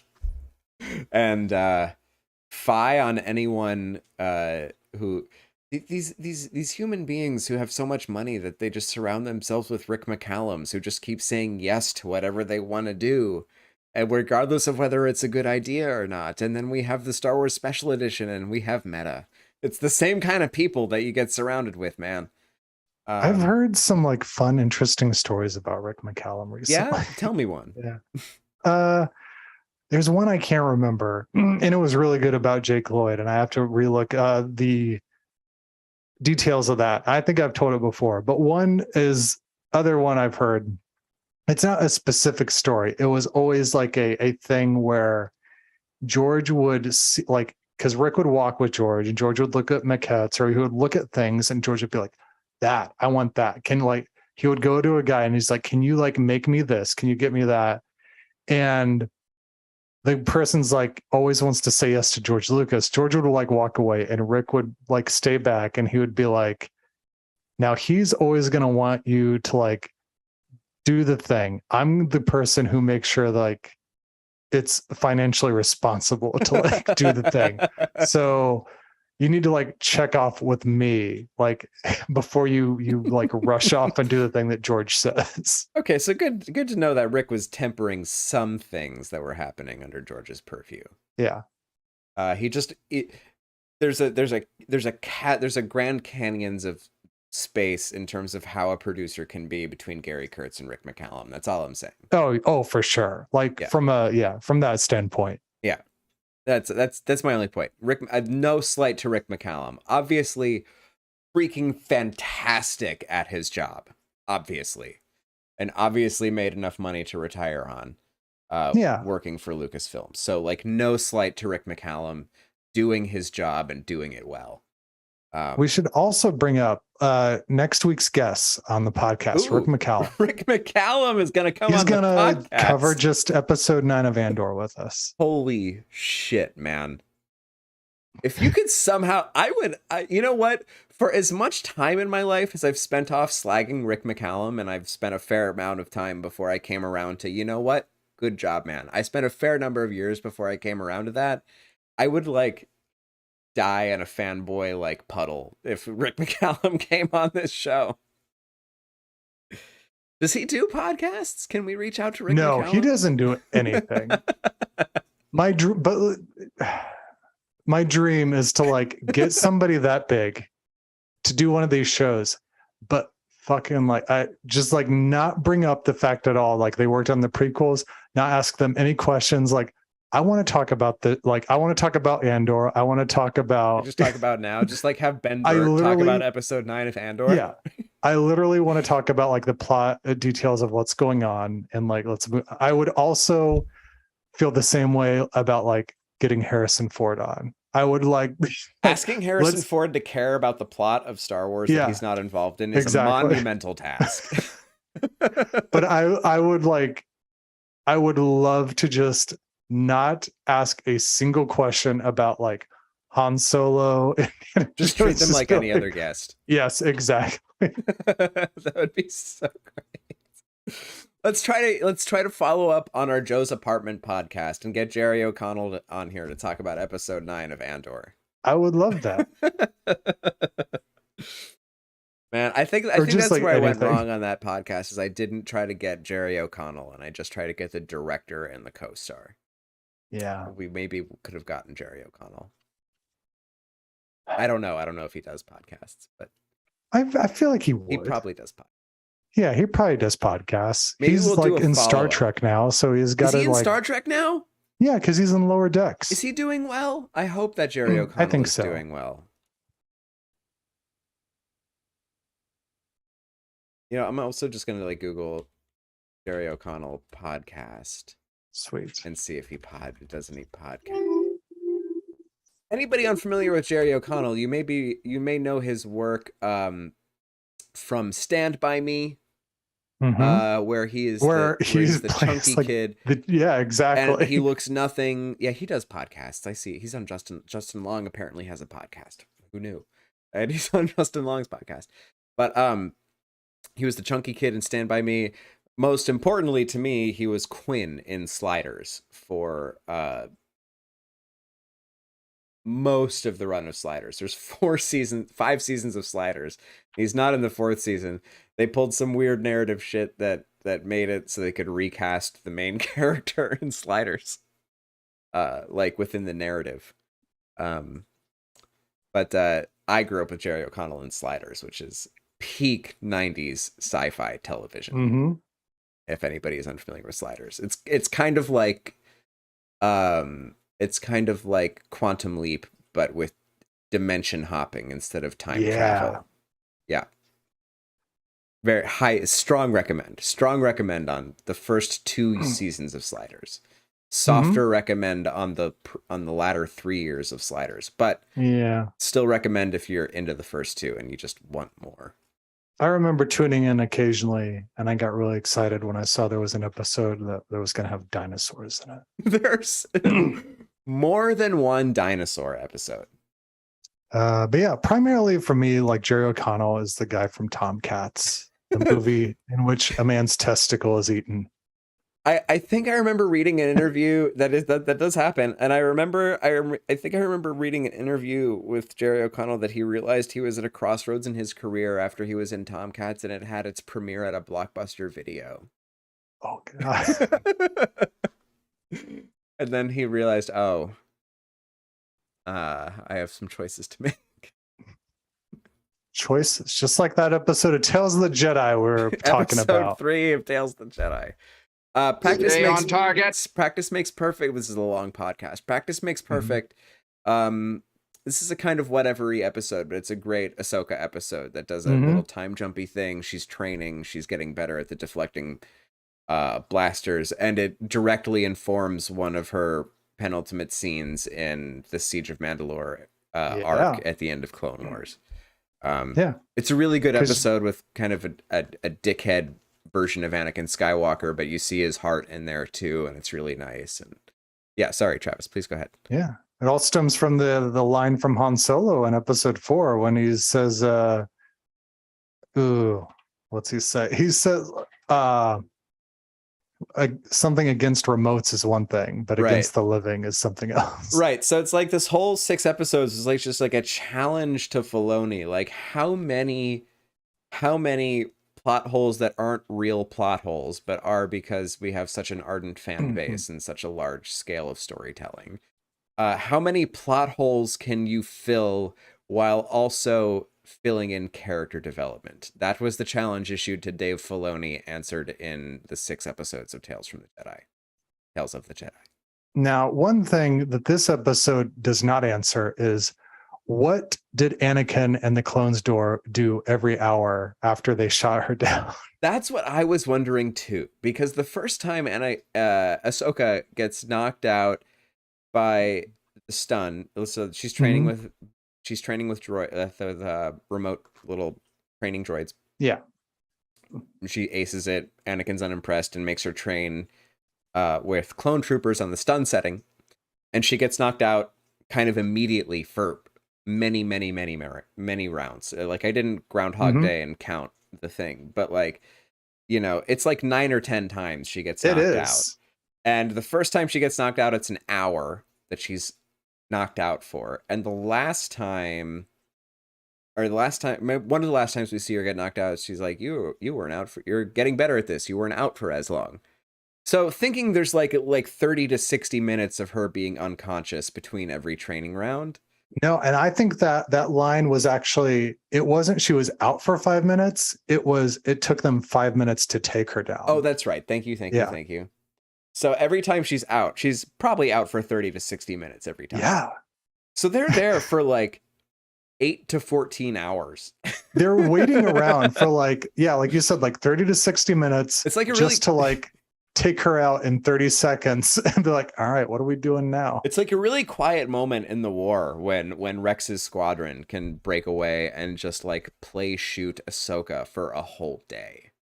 I mean, a whole week, more like, based on the editing of like, well, this is already an afternoon gone. All right, this has got to be like a week at this point. Yeah, and it changes into a different setting by the end of the episode too. No, yeah.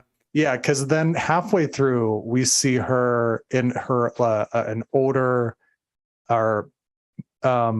animation model, as well as Anakin, and he looks more like he does later in the Clone Wars. And then again, when they show her, on the not on the bridge, but with Rex saying like, "Oh, I hope all this training pays off," before they go out after Order 66, and right. And that's the final time jump.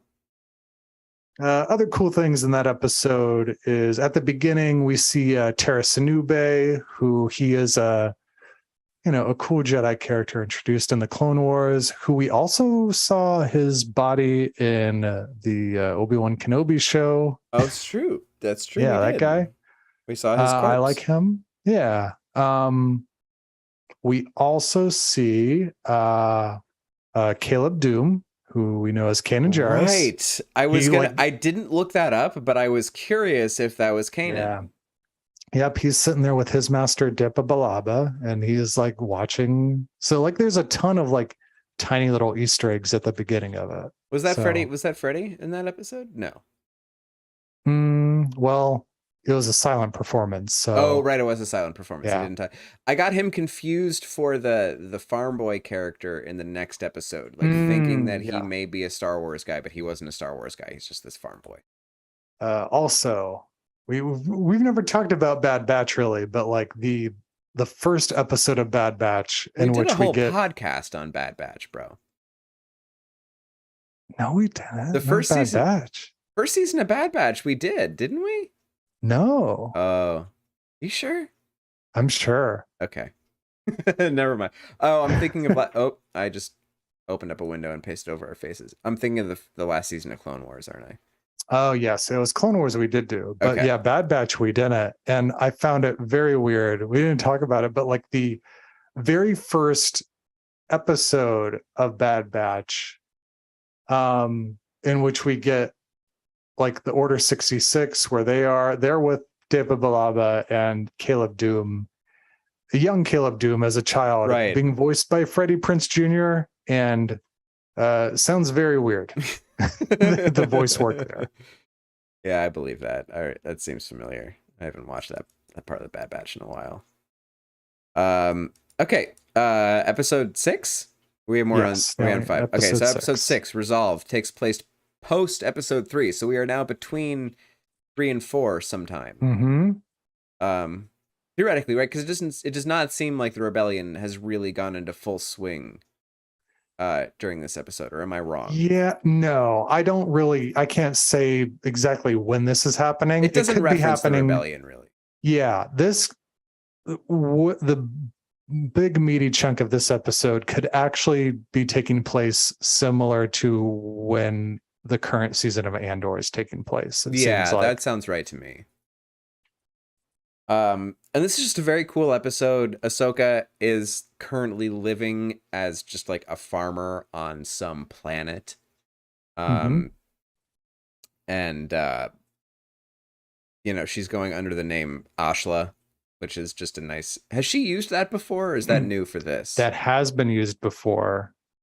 I forget specifically when, but she has used that moniker before, and it's a cool thing because it references the early drafts of the first Star Wars. The light side of the Force was called the Ashla. Oh, that's right. Because wow, I totally forgot that, because I was thinking it was just in relation to Ashley Eckstein, who voices Ahsoka.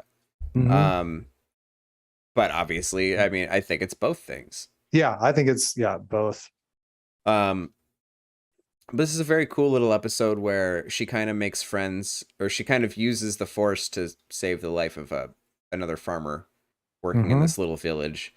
But this girl that's her friend, her brother is a cockstain. So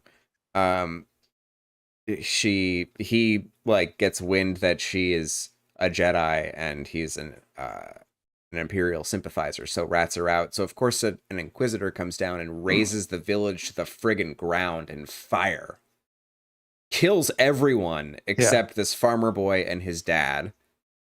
And it's really graphic. It's very sad and graphic. He's an Imperial sympathizer, and like, not just that. It would be one thing if he was like, I'm going to turn her in for the good of the Empire. I don't think he gives a crap about that. He's like, I want a reward. Right. I want a cash reward. Totally. Is what he wants. Right. He just wants to be on the right side of the things to prosper. That's all he's in it for, which is, where have we heard that before? And then an Inquisitor comes down and burns everything into the ground. And just as Ahsoka and her friend are getting back from selling the harvest of hay. Yeah, that's pretty much what it looks like. I don't get that. Well, especially the incident that like exposes her as a Jedi, which this is what always happens. You got your classic Jedi in hiding that gives away that they're a Jedi when they save somebody's life in a moment of weakness. And this one was like the least threatening of any, like. Because I've worked with stacks of hay and straw like that before, and while some of them might be like kind of heavy, that's not going to kill anybody. Right, like 7 hay bales falling on you you're going to be fine. But Ahsoka uses the Force to make sure that she's fine. But then we get a very cool, if brief, confrontation and fight between this Inquisitor and Ahsoka, where Ahsoka is fighting unarmed and winds up like the Inquisitor realizes it's Ahsoka and it gets psyched about his reward that he's gonna get. And then Ahsoka offs him in like 30 seconds. It's like there's like no contest. It's so good. It happens so quick. That. The first time I like rewound, I'm like, I missed something. Like what? Like I feel like I lost consciousness and I like missed like a whole minute long fight. And no, that did not happen. It also makes me feel bad for like any other Jedi that got downed by an Inquisitor, because it's just like, sorry, you're just like not as great as Ahsoka. Yeah, and this Inquisitor was the most badass Inquisitor I think we've ever seen. We hadn't seen this guy before, right? This is a brand new Inquisitor. This character. guy was awesome, and I don't know what kind of a being he was. So like Ahsoka decapitates him with his own lightsaber is what happens, and then his head deflates. His head deflates.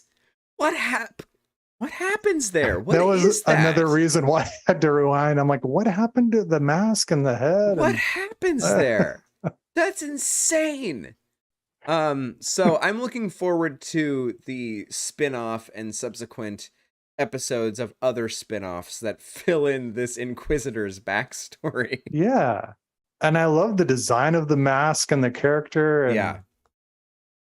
Yeah, the design of the mask question mark as to like what happened. Yeah, it's like it's a little Grievousy. Mm-hmm. It's a little Plague Doctor-y. Exactly. Yeah, Plague Doctor. It's very maybe cool. a little Garandan. Yeah, I can see a little bit of that in there too. Yeah. Just long snoots. That's the common thread here. Long snoots. But I like the design a lot. This is very good. So and there's not much more to say on that episode, is there? No. So other than like she's there, we also get like the another concurrent thing happening with Revenge of the Sith is she's there at Padme's funeral. Oh yes, she's there at Padme's funeral. That was very cool. Mm-hmm. And Bail Organa spots her and he's like, hey, we should you should get back in the fight. And she's like, you been crazy. fighting. I've been in this fight since I was 6 years old. You crazy I'm Bail. out. Yeah. And then he gets to have one of those fun conversations in code because he's talking to stormtroopers or clone troopers at the time and is relaying like, oh, well, if you ever want to talk, I'm here. And it ends with him showing up on the planet and she's ready to get back into the fight. And that's probably when she starts to become Fulcrum. Right. And I love that this is also Filoni's like narrative, like part of a narrative bridge that he's creating right now in preparation for Ahsoka coming out. That's next year, right? We have that in 2023. Mm-hmm. And that's great. I love it. I am curious, and I don't know if you know more than I do. Maybe you read something closelier than I did. Closelier. Is there more of this? Do we just have 6 episodes and that's it? There's been nothing confirmed as far as like, this could be just a standalone thing. They're like, hey, here you go. Have fun. Or it could be something I think they could potentially like expand. That seems to be what I want this 3 times a year. Yeah. Like, and I don't think that if we're getting batches of 6 episodes, I don't think that's a tall request. I want this 3 times a year. Yeah. And especially they've got these, models built for the characters and stuff. Dude, and that's what I love so much because like by the end of Clone Wars, the visuals got so good. Like I never loved the designs, but they so figured out visually how to approach the show by the last few seasons of the show, and especially in the 7th season when they like really had money. They so figured out the visuals, and it's so there that the thing I loved most one of the things I love most about these 6 episodes is that this is the Clone Wars animation style, and it's something that feels familiar, but it is squarely not for kids. And I mean, like toward the end of Clone Wars proper in season 7 and Siege of Mandalore stuff, I feel like we tread pretty well into PG-13 material. Yeah. But or maybe just like hard PG. But this is still in that vein, but it's not like catering or pandering or anything. There is no character setup whatsoever in any episode. Every episode assumes you know when it's taking place and who we're looking at. Mm-hmm. And it is a show for deep Star Wars fans. Yeah. And I desperately hope that, Star Wars fatigue is not set in on so many people that we won't get the numbers to get more of this. That's my hope. Yeah. Yeah, exactly. And it's like you said, it's not for kids, and it's not even because it's like overly violent. It's not that at all. And it's not even because it's too dark. It's more that it's just like, it's just mature enough. Kind of like how Andor is, where, you get these Dooku episodes of him like going off to like negotiate with people, and he's like realizing like, government corruption, and it's like, what kid cares about this? Right. It's just stuff. I mean, but it's it's the same thing. It's not quite the same thing, because I think it's more compelling on a visceral level than maybe episode 1 was as a 13-year-old. But it's the same thing as asking a 13-year-old to care about a trade issue, to care about trade routes and trade borders and taxation, and asking the kids to connect the dots of political intrigue to realize like, oh, the whole silent takeover of the galaxy was predicated on something really stupid, which is like so mundane that we can see it so easily paralleled in our lives. But as a kid, and you're just watching that, and like it's a great thing, like like when you can really analyze it and come to that perspective, there's a lot to be said there. But as a kid, you're like, I don't care. I was that kid anyway. There are many more kids and Gen Z that it worked, and younger millennials. Millennials are weird. Anyway, Star Wars is good. There's very great Star Wars content on now. I wish that people hadn't gotten so burnt out on Star Wars content in years prior that there was a larger audience for what we're getting now. But obviously it's still a money-making machine, and this isn't going to stop. So exactly. So yeah, that was a lot of fun. I hope we get more Tales of the Jedi. And like you said, it could follow any character, anywhere, anytime. They could use the same format. There could be a lot more expansion on the sequel trilogy, characters. Absolutely. Training with Rey and can you imagine Leia like and Luke? Yeah, can you imagine like Rey training with Leia shorts like from this time? I would die. That would be amazing. That would be so fucking cool. And the only correct venue, I'm sorry for how many F-bombs I dropped in this episode, but that would be the coolest thing to present in this format, because we're not expecting to see some kind of, any kind of like, ghosting of Carrie Fisher. We're not like reviving the corpse of Carrie Fisher to do a Star Wars cartoon. You could just animate Leia and hire a voice actress. No one's going to blink twice. Except like that's the character. Right. And that's fine. And like, that would be such a beautiful format to tell that kind of a story in. Yeah. And there's also like a thing, this could still fill into like Tales of the Jedi, because it would follow Luke. Like the final line that Luke gives in The Last Jedi is, I'll see you around, kid. He's talking to Kylo and he's like, I'm going to haunt you. And we don't get that at all in The Rise of Skywalker. And I'm like, it would be so awesome. And that was in one of the, the Trevorrow like scripts where he's like there with, Kylo as he's like chasing down the Wayfinder, and he's like talking to him the whole time and driving him crazy. And I would love to see that'd be so great. The ghost of Luke, like, trolling, Kylo Ren. Because he would like that iteration of Luke, especially having encountered like Force Ghost Yoda in Last Jedi, he would be reminded of that kind of thing. Oh man, now I just really. Yeah, Angela and I we paused somewhere in the Bad Batch on our Star Wars like deep rewatch, and I really want to get back to last.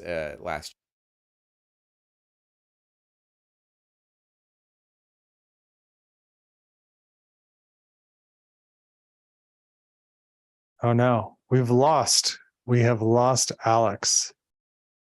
His feel like maybe a card filled up or something here.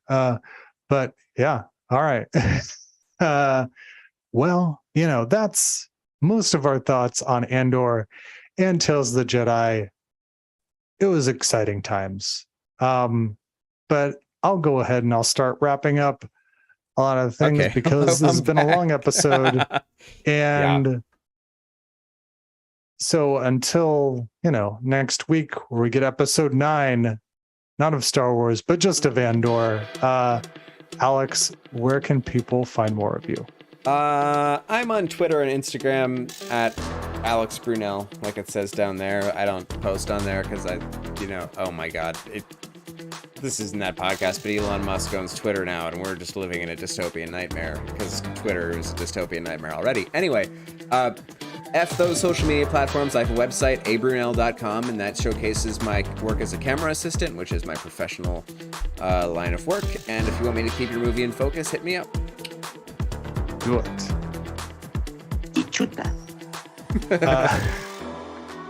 And me, you can find me at Travis Fishburne. You can find the show at Who Watches Podcast at gmail.com. Let us know what you think is in the contract that George Lucas made with Disney when he sold it. Let us know your thoughts on Yaddle. Let us know who you think the horniest Jedi is. Any of that, all of it. And at Who Watches Pod, at Twitter. Let's see. We stream live each and every week on YouTube and Twitch. Definitely Facebook when Facebook when Travis is running the show. When another Zuckerberg, when another social media guru decides that it's worth. I don't know. Like Alex said, stay off social media because it's cesspool. It's terrible, all of it. All right. And so until next time, let's see. You should stay on target. Stay on target. You should this is the way. You should all stay fat and satisfied. So fat and satisfied.